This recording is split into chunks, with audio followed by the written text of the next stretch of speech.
Hi everybody, I'm Nadine, back for another segment of Thursday Tables. This time I'm meeting with Gordon Lum, whose family legacy is Lum's char siu sauce, started by his father, Chew On Lum, in 1951. Lum wanted to put his own spin on meat and began perfecting his recipe for smoked ribs more than 20 years ago. But he won't be sharing his recipe because it can't really be easily replicated when the smoke itself is a temperamental ingredient that makes it his own. My father, Chew On Lum, had a store in Kapahulu many years ago.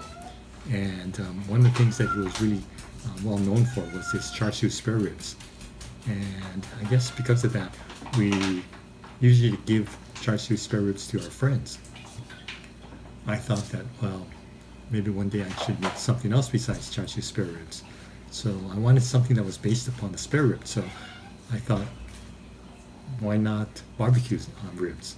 So I did some research in terms of what was the best barbecue ribs, best smoker, and things along that line.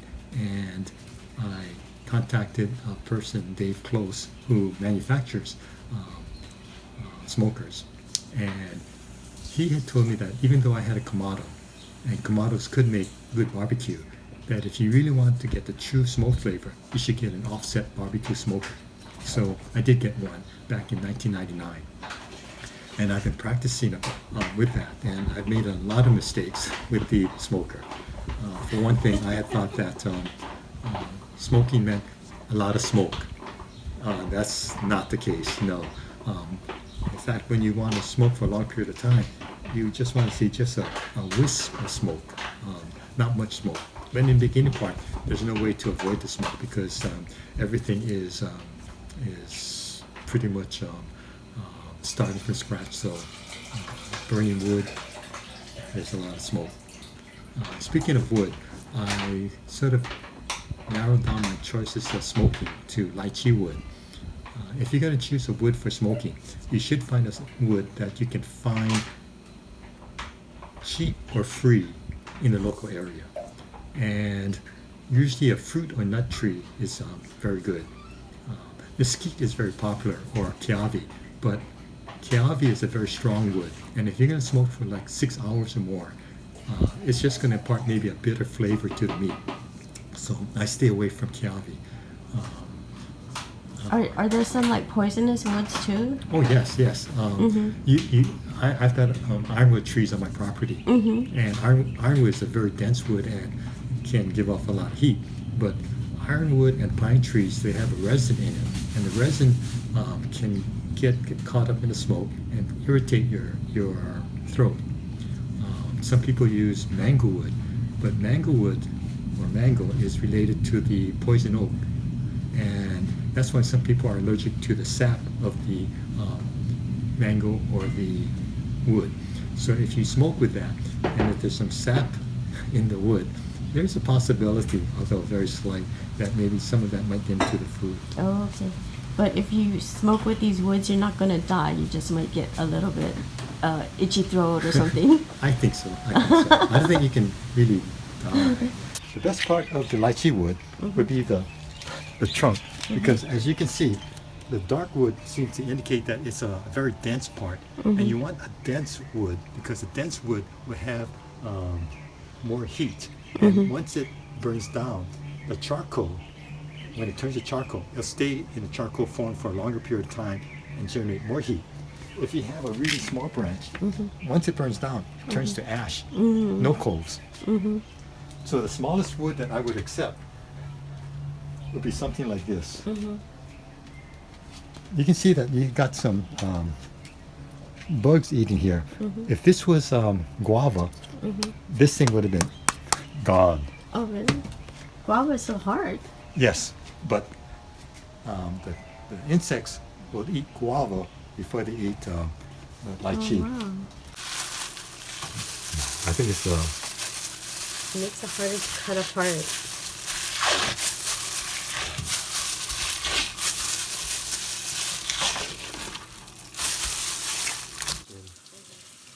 if you're going to start out, I would recommend maybe using either the full slab ribs, spare ribs, or the what they call the St. Louis cut rib, which is a full slab, and you just have the bone portion of the slab. This thing is, these cuts are easier to smoke because they have more fat in it, and fat is more forgiving. What I like to do is use the baby back or loin back ribs. You can get at Costco or Sam's Club, and it's meatier, but it doesn't have as much fat, so it's not as forgiving as the other spare ribs. But to me, it's tastier, and if you can get it right, it has more meat in it, and I think it's just a better product. Oh,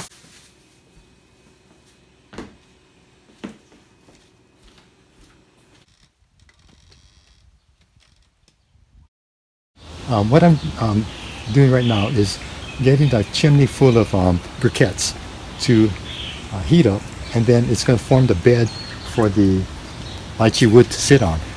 It's a 20 inch by 20 inch by 20 inch firebox, and the lychee wood, the fire, the smoke flavor will travel through this semicircle opening, and there's a baffle that's facing downwards, so that when the heat comes, it'll be forced downwards and then come up.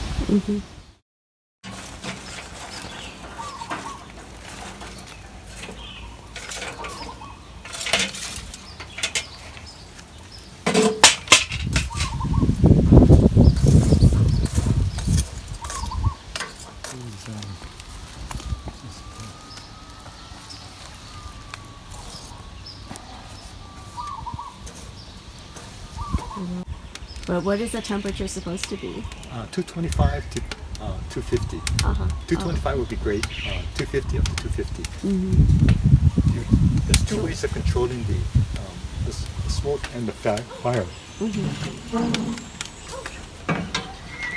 You have the baffle here and a baffle here. Oh. When I spoke with David Close, what he told me was that if you're just starting off, what you should do is leave this thing wide open and then just control the heat with this one baffle. Oh. Controlling one is a lot easier than trying to control two at one time. But I think if you were to run into some problems with, oh, I need a little bit more heat, or the fire seems to be going down a little bit, but I don't want to put in more wood because it's towards the ending part, you can choke it off a little bit and let you retain a lot more heat into the system, and then not waste your wood.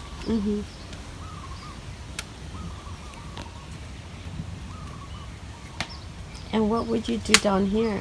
Like take something out, or if it's too hot? Oh, I see. Okay. So when I smoke during the middle portion, I'm going to have it closed almost to this point here, so that the temperature is reduced. But in the beginning part, the wood needs to burn. Okay.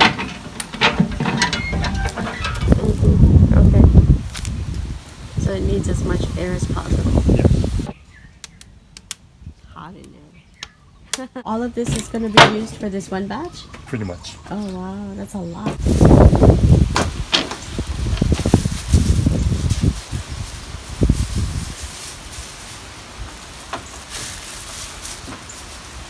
Wow, smart.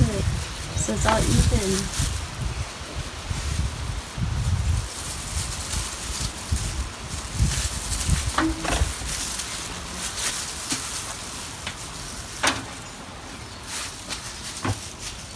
What I'll do is in the beginning part, I'll do the meat side facing the heat, and then towards the ending part, I'll turn it around to protect the meat side and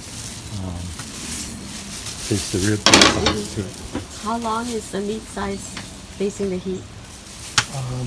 I'm going to be shifting this, the meat around in the beginning part every half an hour, and then after that every 20 minutes. Wow, wow.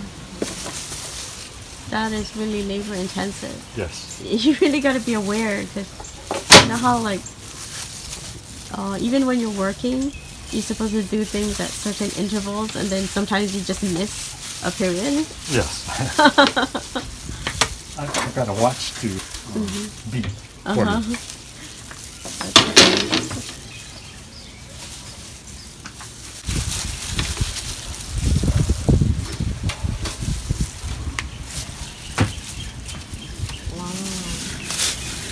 Rub, to me, isn't as important as the wood.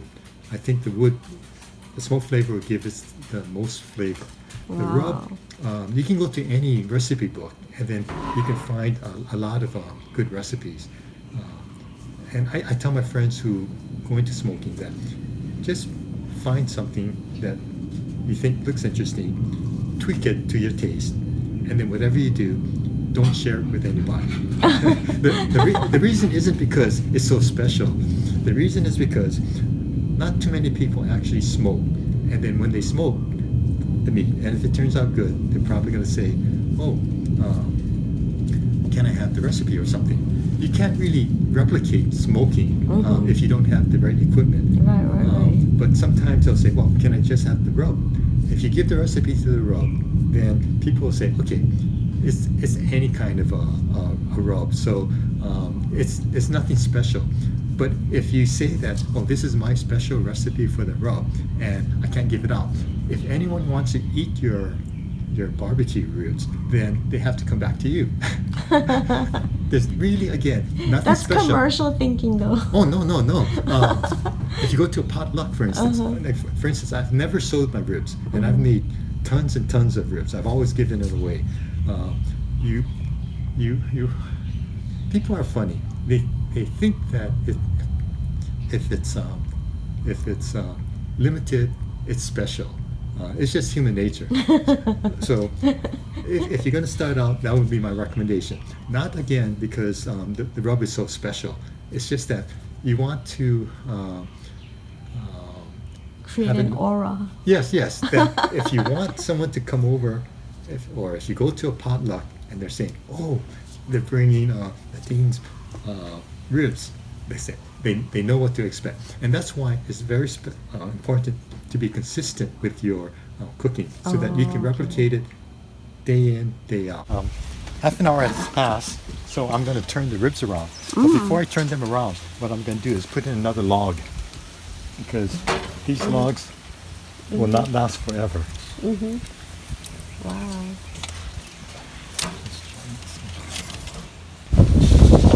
So you can see that it's been a little cooked, but compared to inside, not cooked. Right. So what I do is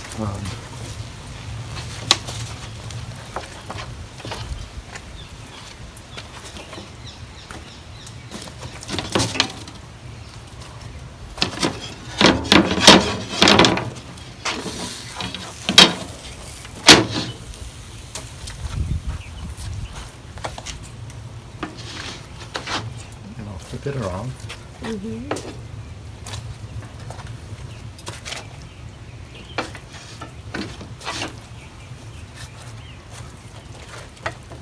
Wow, you have to change every direction to make sure they all get equal heat. Yes. And these guys go front. Wow, it's a lot of work. And you have to do this every 20 minutes? Yes. And work up and down the stairs. Oh my god. Every 20 minutes for 6 hours? 6 hours. You can't take a nap? I think you need a There's short no nap. rest with ribs. Yes, that's why I don't do brisket. Brisket, you have to do that for 12 hours. So I don't forget there's 2 outside ribs and 2 inside ribs. I put the outside ribs on the outside, inside ribs on the inside, Oh my god. and the outside rib on the outside, so I don't forget. Then the inside goes on the outside. Wow, it's so easy to get mixed up. Yes.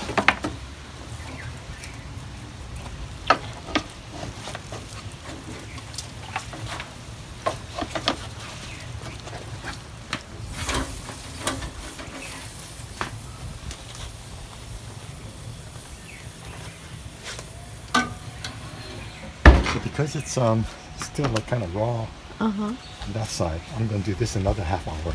Okay. Hey Siri. Hey Siri. Wake me up in half an hour.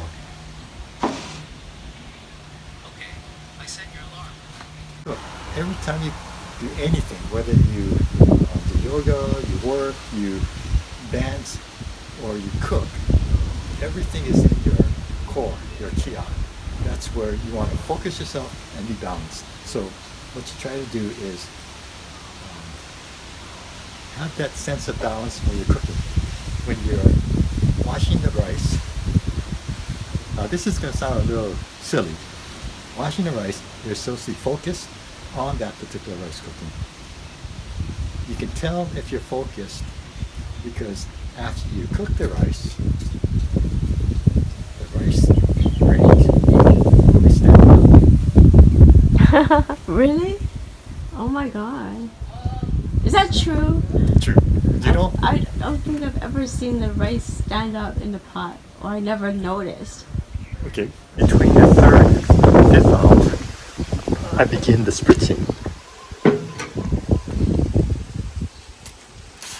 This adds a little moisture, and moisture theoretically is supposed to allow the smoke to adhere to the meat a little better. There's also a little sweetness in the spritz. It's a lilikoi water mixture. The sugar will give it a little caramelized effect. During the last hour, 45 minutes to an hour, what I do is I foil the ribs. This changes the texture somewhat.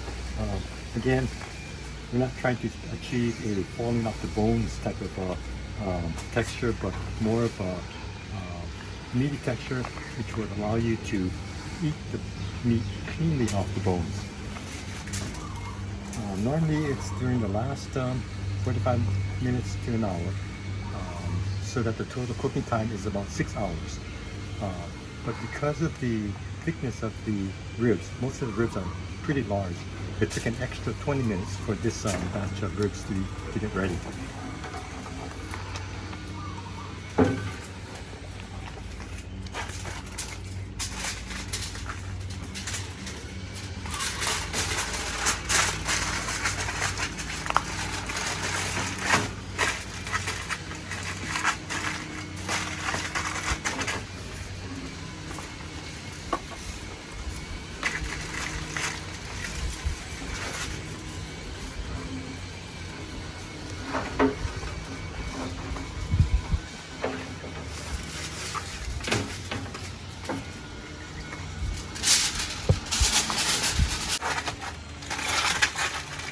Right now I'm putting the ribs back to the smoker and letting just the residual heat sort of do the finishing touches.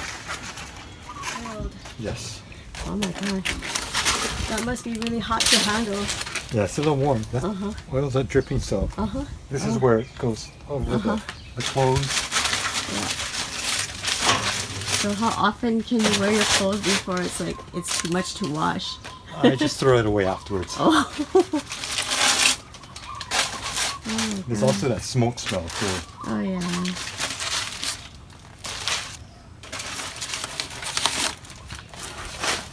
See the pieces there. And dripping right there. There it is. The ingredient.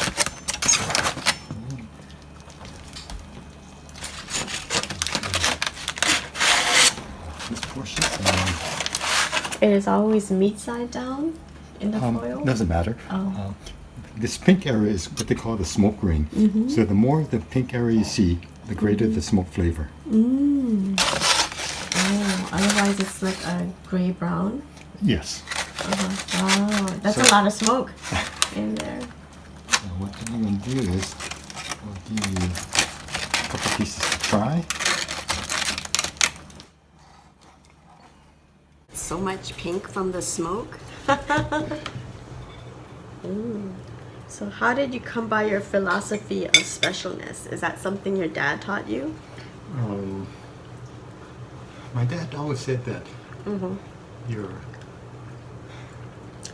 have to be lucky. So good. And it's better to be lucky than good.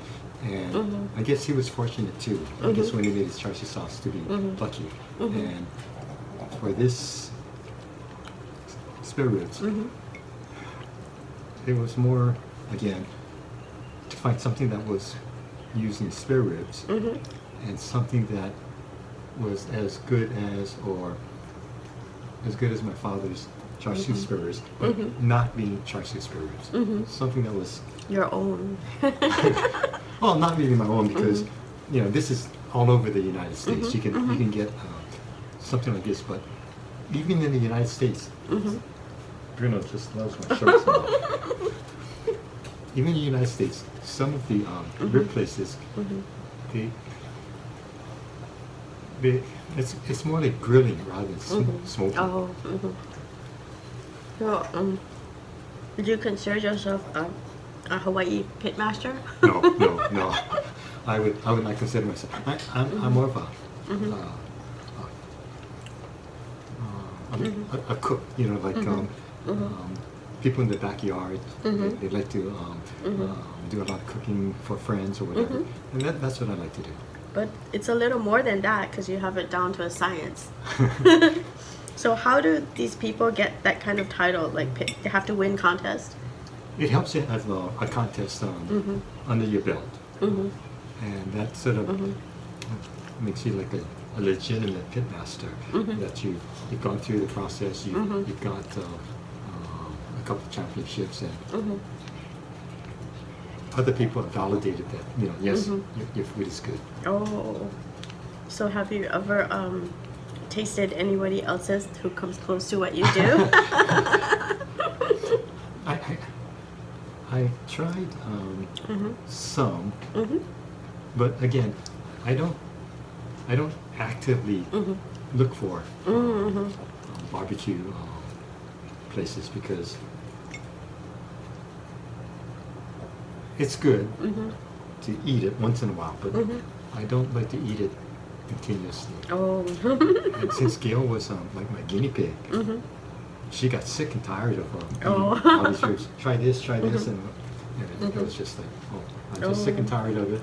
I'll eat it maybe once every year or 5 years or whatever, but we don't make it for ourselves. Oh, so you haven't had this in 5 years yourself? Actually, I make it before the pandemic. I think I would make it maybe once a month or something like that. For friends. Yeah. So I finished my plate. But he says he's gonna bring one more. Down to the bone. Yeah. Woohoo. Feel like caveman. Oh, you don't get sick of it. Oh no. So good. So if you didn't have a smoker and were just grilling these, what would it turn out to be? Well, again, if you look at it, you're not going to have the smoke ring. That's the first thing. The second thing is that I guess it could have been in the foil a little bit longer, given the way that you've been eating on this. But you won't be able to get that texture, that low and slow. Mr. Mo, come on. 20 to 25 degrees is a very low temperature, Mr. Mo. but it's still high enough so that it can break down the cartilage in the in the meat. I think you need about 151 degrees in order to break the cartilage down. So the tenderness of the meat, you probably wouldn't be able to achieve on the grill because the grill, you're not going to hit 225. Right. The oven heat, I think, is a different heat than from a smoker. The indirect wood burning, smoke and heat does something to the meat. The oven, Mr. Mo, you won't. Yeah, they call it Maillard effect, right? Oh, she's recording one more time. It's okay.